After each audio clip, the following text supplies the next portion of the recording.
All right. Linus, he got to play with a 5090. I was the first to game on the RTX 5090, NVIDIA's 50 series announcement. Lucky son of a gun. Let's actually get into it. A keynote for me was when CEO Jensen Huang quipped that if you bought an RTX 4090, that was probably the best investment you could make. I mean, just consider all the entertainment happiness that it could give you. But one small thing, Mr. Huang. When NVIDIA launched the RTX 4090, your stock price was about $11.50. So if someone had bought that instead of a 4090 as their investment, well, hey, good news, because they should be able to comfortably afford a 5090 or 10. As for everybody else, well, unfortunately, NVIDIA doesn't take happiness, so you're going to be trading a truly... How many of y'all bought a 4090 or went into the stock? I mean, that's a lot of money. I'm not really into stocks like that, but man, to seeing those kind of numbers, you kind of want to do it. princely sum. Unfortunately, NVIDIA doesn't take, or 10. As for everybody else, well, unfortunately, NVIDIA doesn't take happiness, so you're going to be trading a truly princely sum for the privilege of experiencing their latest and greatest.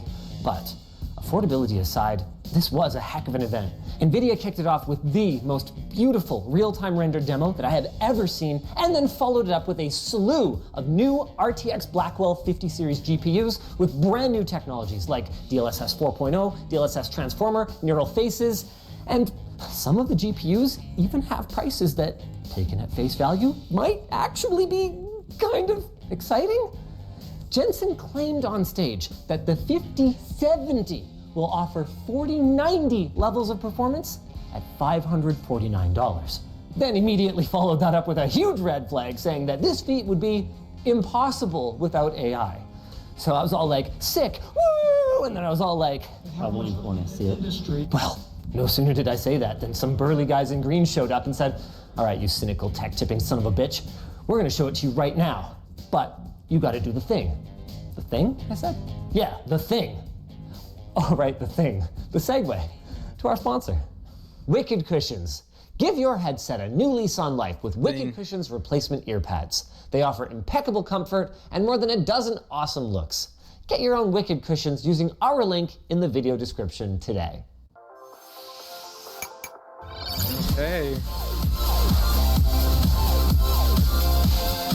I like his intro. It's so fun. We'll get to some of the AI and data center stuff from the keynote, but first, I want to talk GeForce. And right now, we are behind the scenes getting the first ever hands-on with the RTX 5090. Well, we aren't yet. Now we are. They didn't tell me I could touch it, but they can't stop me. They're way over there. Before we go deeper, there are a couple of things that stood out immediately from their sizzle video for this thing. I mean, yeah, there's the incredibly compact PCB with the state-of-the-art... The one thing that stands out to me with the card, it's not too much bigger. I mean, from the video, it doesn't look too much bigger as a like 40 series card, which I'm kind of impressed. Power delivery that enables a sick dual fan, dual slot cooler with pass-through for both of the fans. That's right, both of these fans are blowing right through the cart, but this, wow, thank you. No more need for fire-prone right-angle adapters to clean up your cable management. An angled power connector. Yes. Okay, Linus, it has a nice cable, but what about the specs? That's pretty big, especially if you like building PCs or for like a company. Like it just makes it so much manageable. Like, like if you ever build a PC before, like having this cable like just sticking out like that just kind of sucks. So I like that change a lot. Connector. Okay, Linus, it has a nice cable, but what about the specs? Oh, I've got specs. Let me put it this way. If you have a 4090 right now, the 5090 is the GPU that she tells you not to worry about. In raw numbers, here's what that looks like. This is going to be one heck of an upgrade. I can't wait to see it in action. Oop. So why am I waiting? Let's do it. Here, relegated to the floor like a common chicken, is the previous king, the RTX 4090. Why don't we start there? NVIDIA can't let me show you guys much prior to the performance embargo in a couple of weeks. We get one game, and only one game, and we can't change the settings. But I can't think of anything I'd want to change here. Absolutely everything is cranked. Cyberpunk. And to their credit, they did load up frame view, so I won't be purely relying on feel to evaluate the difference. Okay, I want to see it. Show Let's us. play on the 4090. Yep, that's a pretty powerful GPU still. And it's even more powerful than you probably realize. Before we move over to the 5090, this build of Cyberpunk has some new goodness baked into it, including NVIDIA's new transformer model and DLSS 4 frame gen. So the results we're getting, even on the 4090 here, are not going to be comparable to your system at home. This guy is performing a little better thanks to some of these changes. It's nice that it's getting the extra help because this is not close. Even without looking at the numbers, which Holy crap. this is wickedly smooth. I still remember, I think it was on a short circuit or something, we were looking at a system from, I want to say Main Gear. It was my first time playing Cyberpunk on the 4090 because I hosted the review and everything, but I never actually got to game on it. And I was like, oh my God.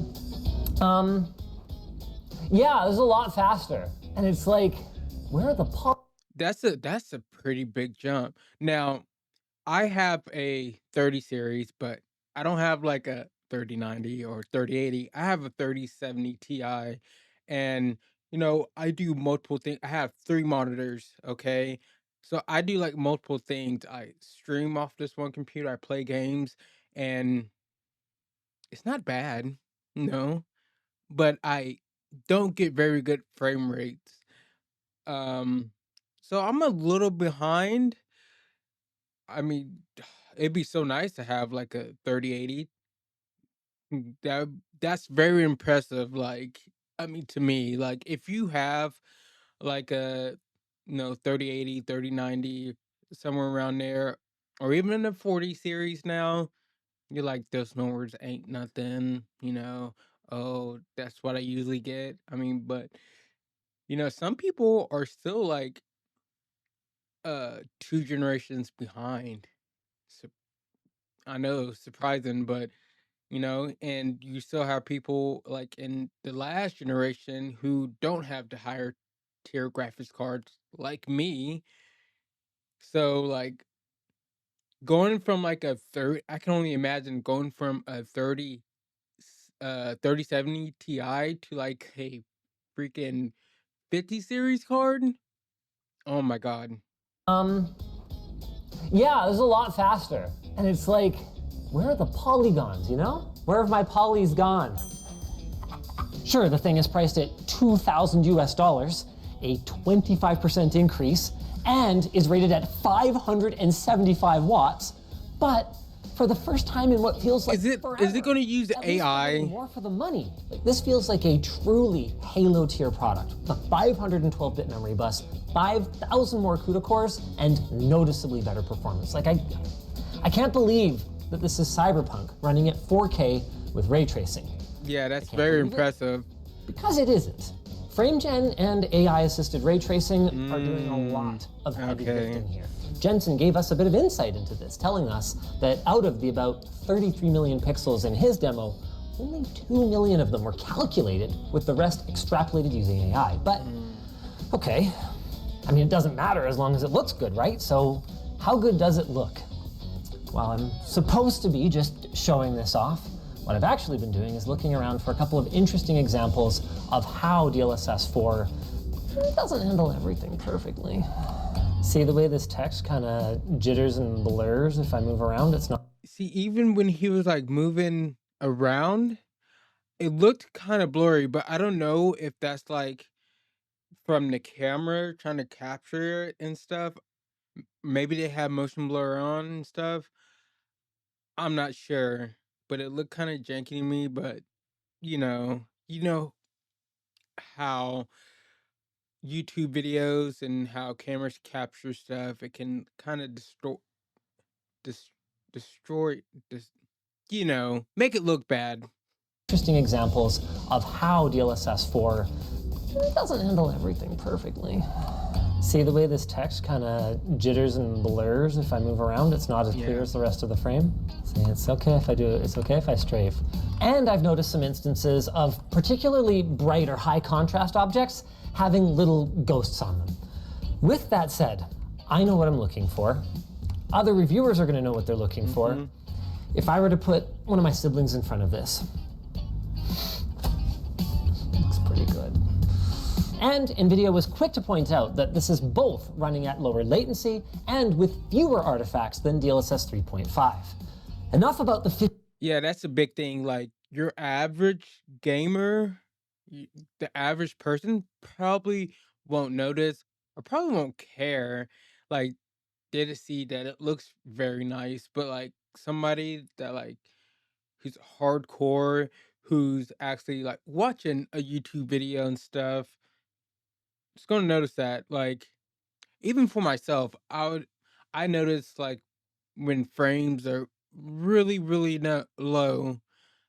Now, when I first started doing PC gaming, I didn't really notice it that much, but once you really start keep playing on games and start upping your frame rate and stuff, once it drops, you really start to notice. Like I notice when a game is like 60 FPS to like my monitor can it's not much. It's only 120 uh frame rate on my monitor and stuff.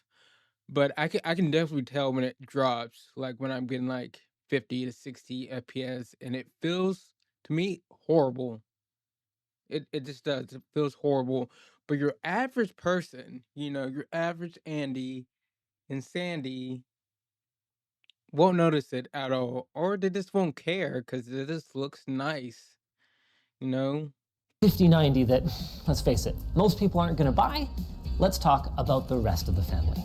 The RTX 5070 comparison to the 4090 should be taken with a grain of salt. I mean, obviously, that's going to be with DLSS version 4. Obviously, that's going to be using their new MFG or RTX 5070. So it's going to have So the 5070 is gonna have the performance of a 4090. I mean, of course, it's gonna be half AI and stuff, but for what, $560? That's a deal. That's like AI is helping out a lot, and especially getting the cost down for these graphic cards. Like, imagine if they didn't use AI for the 5070 to get that performance, right? That'd be more hardware they would have to put into the graphics card. And of course, the graphics card is going to be bigger. More components means it's going to be more expensive. This is really good.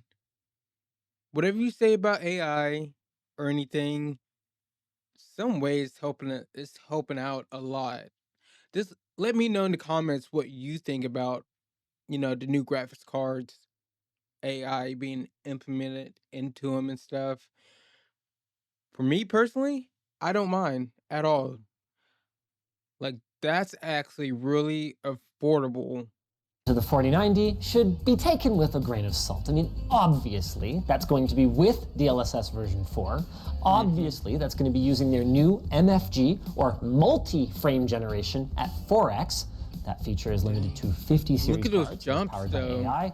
And obviously, the situation might change depending on the resolution you're running. I mean, 4K.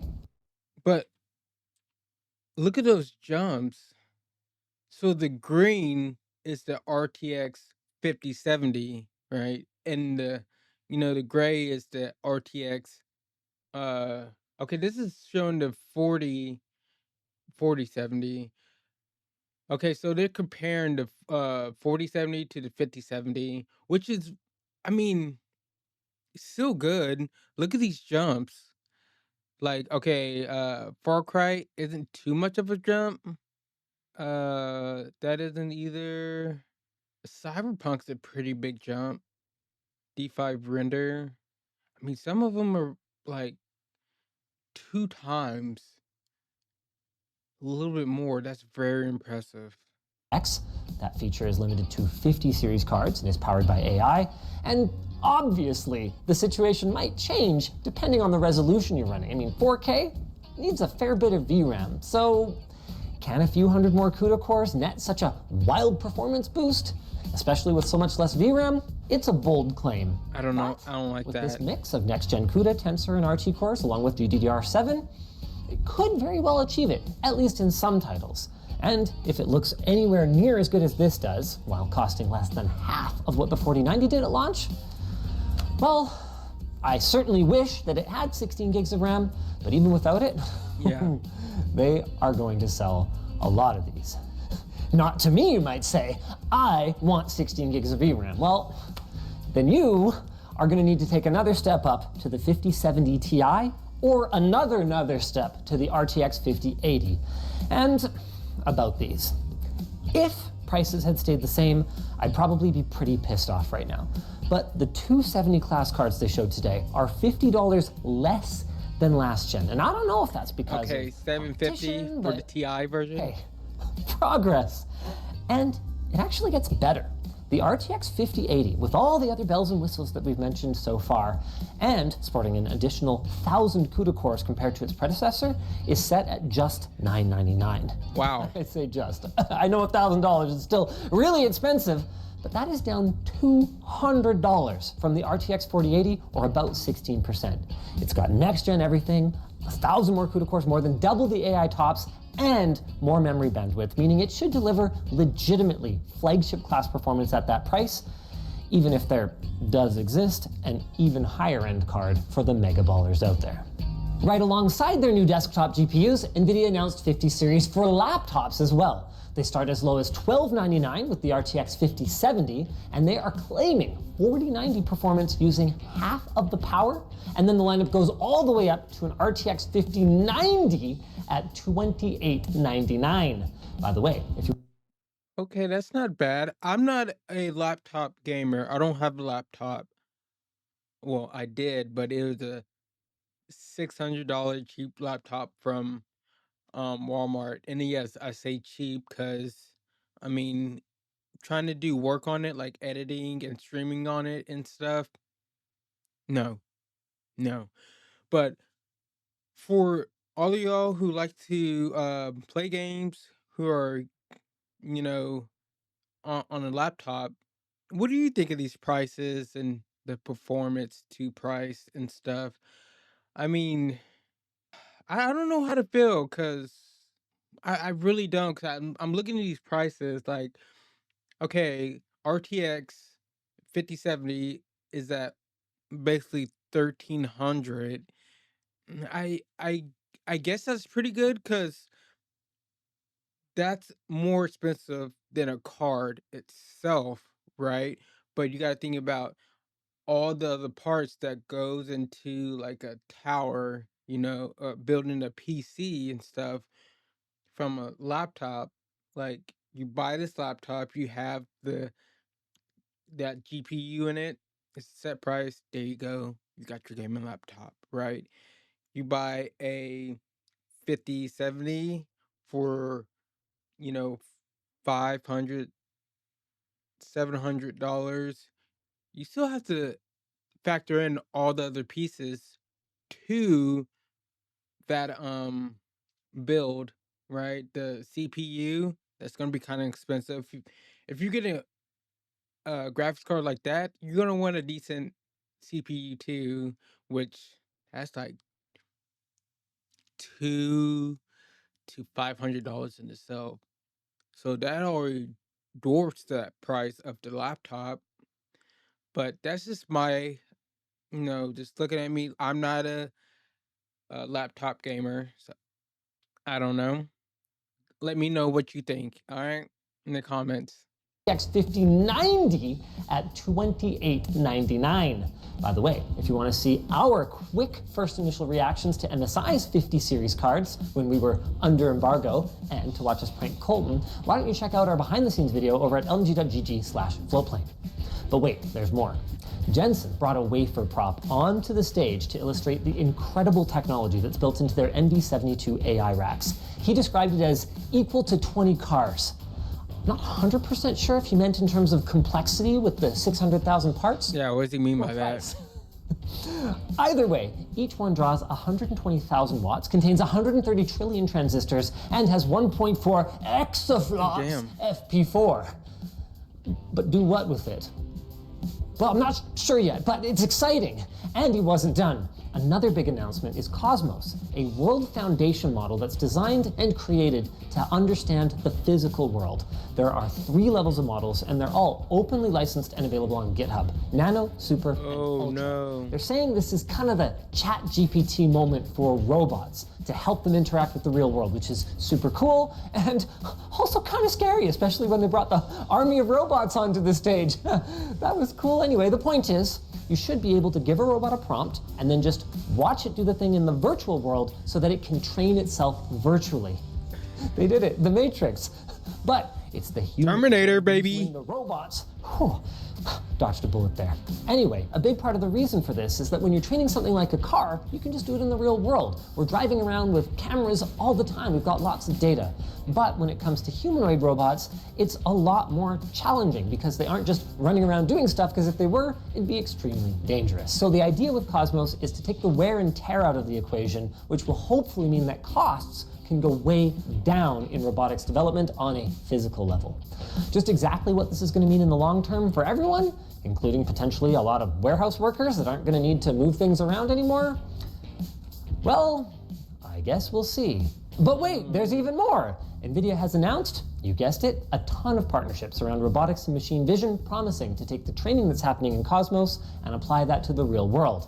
That was coupled with their new Thor AV computer, a Blackwell-based robotics processor that also has their Grace ARM CPU cores on it that can handle a ton of visual data at once, like cameras, radar, and LiDAR. They're boasting 20 times the processing power of their previous generation, which is absolutely wild.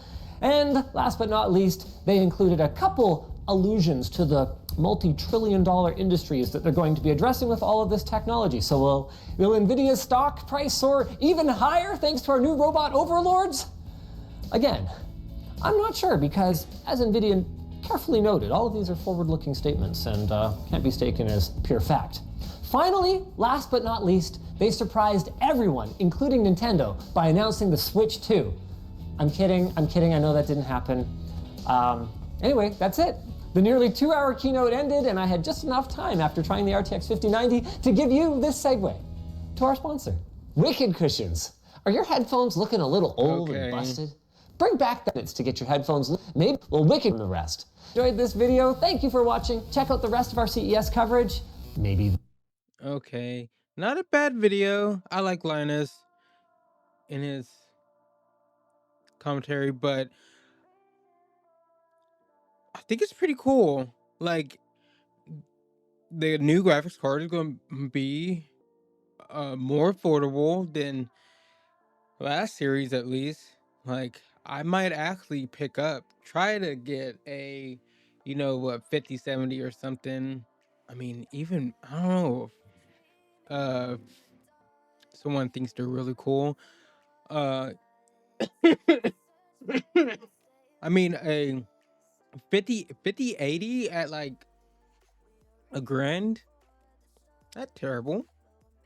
I mean, man, AI is doing some very, see, uh, so the 4090 was at 1600. That's a lot. That's a lot. 1600. That's a lot of money. AI is doing some very, very heavy lifting. Yes, it is. Let me know what you think about the prices, about the new graphics card. Let's just talk about the innovation NVIDIA is doing, you know. If you like it, if you don't like it, if you not a very big fan of it, if you're a big fan of it, I want to hear what you and everyone else thinks about this. If you don't even have a PC, if you do have a PC, if you have a newer graphics card, if you have a, you know, older graphics card, like, I mean, me, like, I have a 3070, and me personally, I'm liking how the new series is looking. The price for performance, all of it. And I might try to upgrade. So, but with that said, man, everyone, all right, give me a like, subscribe, ring that bell for more videos. And like I always say, have a good day or night whenever you're watching this. All right, peace.